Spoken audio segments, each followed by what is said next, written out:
Assalamualaikum warahmatullahi wabarakatuh. Perkenalkan, nama saya Izul Umam Pratama dari Prodi Pendidikan Bahasa dan Sastra Indonesia. Pada kesempatan kali ini,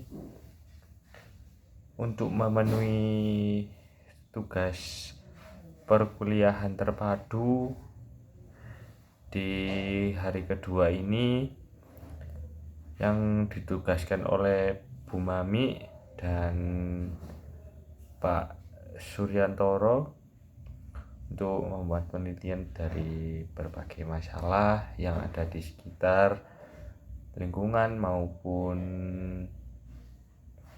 di sekitar lingkungan rumah maupun di sekitar lingkungan kampus. Nah, pada kesempatan kali ini saya mengambil permasalahan tentang overthinking. Nah, kita pasti sudah tidak asing lagi ya dengan kata-kata overthinking, apalagi di kalangan anak muda atau Gen Z yang saat ini sudah tidak asing pasti dengan kata-kata overthinking ini, karena permasalahan mental overthinking ini baru kali ini marak terjadi ya, khususnya di kalangan anak muda. Nah, kenapa saya mengambil permasalahan ini untuk diteliti? Karena menurut saya permasalahan ini berlatar belakang dari saya pribadi, dan mungkin tidak hanya saya ya yang mengalami permasalahan ini, tetapi mungkin rekan-rekan di luar atau teman-teman di luar mungkin, atau teman-teman prodi Pendidikan Bahasa dan Sastra Indonesia juga mengalami masalah atau keresahan yang sama yang saya alami ini terkait overthinking. Nah, overthinking ini adalah pola berpikir yang berlebihan yang ditandai dengan kecenderungan untuk memikirkan salah satu atau lebih permasalahan atau pengalaman secara berulang-ulang dan mendalam, yang seringkali tanpa mencapai solusi yang pasti dan tindakan yang jelas.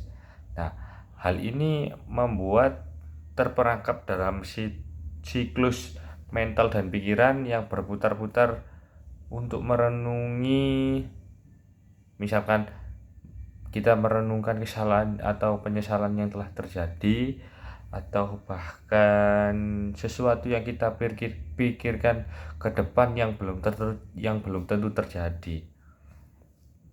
Kita memiliki ketakutan itu tersendiri untuk misal melakukan sesuatu, atau takut nanti ada kejadian begini, ada kejadian begitu yang belum tentu itu terjadi.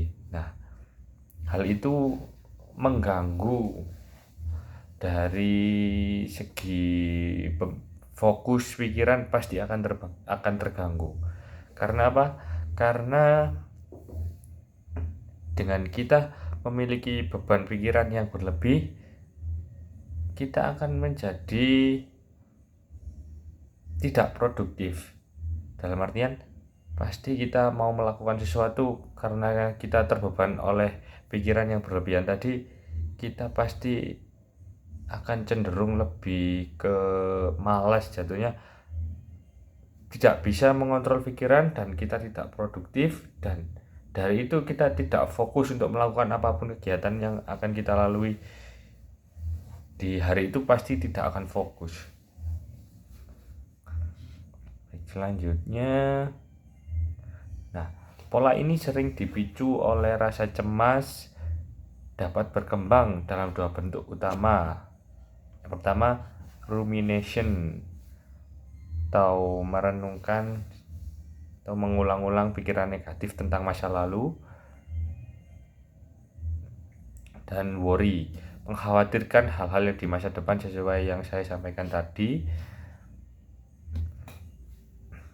Tapi dari sini overthinking ini terkesan negatif dan kurang baik ya. Tetapi di sisi lain permasalahan overthinking ini bisa menjadi bermanfaat untuk berpikir kita secara mendalam. Tetapi jika ini sudah ke taraf yang berlebihan, bisa menghambat pengambilan keputusan dan menyebabkan tekanan emosional yang signifikan, dan bahkan bisa meningkatkan kecemasan, depresi, dan insomnia yang pada akhirnya mengganggu kualitas hidup dan produktivitas sehari-hari yang sudah saya sampaikan tadi. Nah, dari latar belakang permasalahan mental yang saat ini terjadi, saya ingin membagikan atau meneliti permasalahan ini karena permasalahan ini pasti banyak sekali yang mengalami, dan tentu apa sih pemicunya dan apa sih solusi yang bisa dilakukan untuk mengatasi permasalahan ini.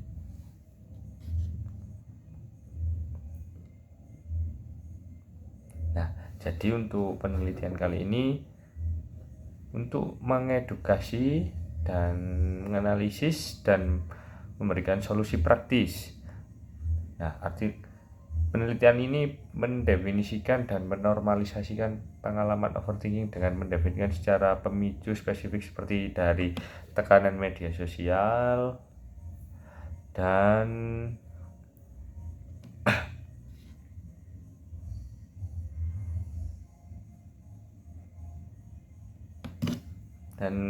perbandingan media sosial dan kecemasan masa depan serta peran teknologi dalam siklus ini.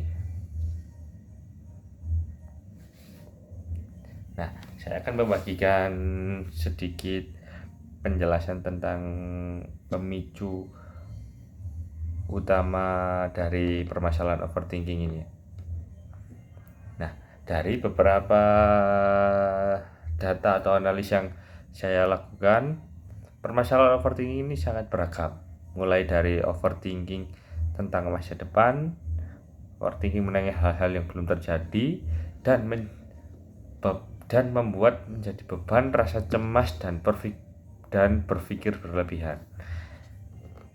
Selain itu, permasalahan ini juga ada sampai di ranah mungkin relationship. Mereka memiliki kecurigaan berlebih kepada pasangan dan terkesan tidak percaya, dan permasalahan ini tidak hanya terjadi mungkin pada individu ya, mungkin pada yang sudah menikah, yang memiliki hubungan relationship, pasti permasalahan overthinking ini pasti ada. Tuh. Nah, permasalahan ini dipicu dari berbagai masalah, mungkin seperti trauma dengan kejadian yang pernah dialami dan kurang baiknya dalam mengontrol nafsu, pikiran. Faktor yang memengaruhi peran besar adalah media sosial. Nah, dari media sosial ini biasanya khususnya dari aplikasi TikTok ya, dari postingan-postingan yang ada di TikTok ini biasanya berisi potongan video yang membuat generasi mudah terbawa. Khususnya biasanya di TikTok ini berisi tentang postingan-postingan yang berisi tentang kata-kata yang mungkin relate dengan situasi kita, dan kita menjadi terbawa dari apa yang kita lihat di postingan yang ada di TikTok ini. Dan yang awalnya tadi mungkin kita cuma berpikir biasa-biasa saja, dan setelah menonton video dari TikTok ini kita malah menjadi terbebani, kita menjadi berpikir yang berlebihan yang bahkan mungkin belum pernah terjadi atau penyesalan yang sudah kita lalui. Nah, dari sini kita bisa lihat permasalahan ini sangat-sangat dipengaruhi oleh media sosial dan kurang baiknya kita dalam menerima informasi dan mengontrol nafsu dan pikiran kita. Nah, solusi praktis untuk mengatasi overthinking yang berlebihan ini kuncinya dari membiasakan diri ya, untuk tidak terlalu cenderung merenung dan tiba-tiba berpikir sendiri dan memulang atau mengatur skenario yang ada di otak pikiran kita, serta kita harus membatasi penggunaan media sosial agar kita bisa ngontrol apa yang kita pikirkan untuk lebih fokus membagi ke yang lain, mungkin tugas kuliah, pekerjaan dan lain-lain, agar tidak terganggu karena overthinking berlebihan ini. Baik, sekian dari yang saya sampaikan. Ada kurang lebihnya mohon maaf. Assalamualaikum warahmatullahi wabarakatuh.